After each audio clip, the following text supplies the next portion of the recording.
മൗനം ദൈവത്തെ കേൾക്കുന്ന വഴിയാണ് മൗനം. ഒരു യുവാവ് എപ്പോഴും മൊബൈലിലായിരുന്നു.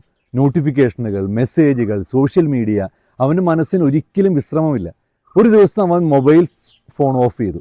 ഒറ്റയ്ക്ക് മൗനത്തിലിരുന്നു. ആദ്യമായി അവൻ ഒന്നും ചെയ്യാതെ, ഒന്നും സംസാരിക്കാതെ, ഒന്നും സ്ക്രോൾ ചെയ്യാതെ ഇരുന്നു. അപ്പോൾ അവൻ അനുഭവിച്ചത് അപരിചിതമായ ഒന്നായിരുന്നു, മനസ്സിന് ശാന്തി. അന്നാണ് അവൻ തിരിച്ചറിഞ്ഞത്, ശബ്ദം മാറുമ്പോൾ ഹൃദയം സംസാരിക്കാൻ തുടങ്ങുന്നു. ഇന്നത്തെ ലോകം ശബ്ദം നിറഞ്ഞതാണ്. മൊബൈലിൻ്റെ ശബ്ദം, വാർത്തകളുടെ ശബ്ദം, ആളുകളുടെ അഭിപ്രായങ്ങളുടെ ശബ്ദം. പക്ഷെ ഈ ശബ്ദത്തിനിടയിൽ ദൈവത്തിൻ്റെ ശബ്ദം നമ്മൾ കേൾക്കാൻ മറന്നുപോകുന്നു. ദൈവം സാധാരണയായി കൊടുങ്കാറ്റിലല്ല, അഗ്നിയിലല്ല, മൃദുവായ ശാന്ത ശബ്ദത്തിലാണ് ദൈവം സംസാരിക്കുന്നത്.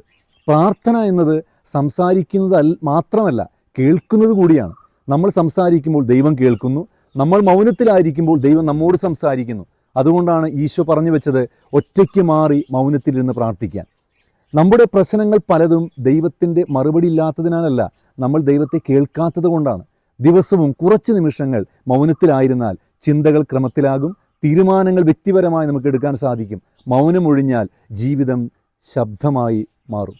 ശബ്ദം കുറച്ചാൽ ദൈവത്തിൻ്റെ ശബ്ദം നമുക്ക് കേൾക്കാൻ സാധിക്കും.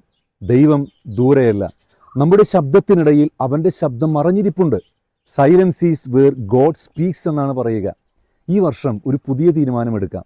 ദിവസവും 5 മിനിറ്റ് നമുക്ക് മൊബൈൽ ഫോൺ ഓഫ് ചെയ്ത് ദൈവത്തിൻ്റെ സന്നിധിയിൽ ഇരിക്കുമെന്ന് പ്രതിജ്ഞയെടുക്കാം. വാക്കുകൾ വേണ്ട, ആവശ്യം പറയേണ്ട, ഇരിക്കുക മാത്രം ചെയ്യുക. നമ്മൾ മൗനം പഠിച്ചാൽ ജീവിതം പഠിക്കും.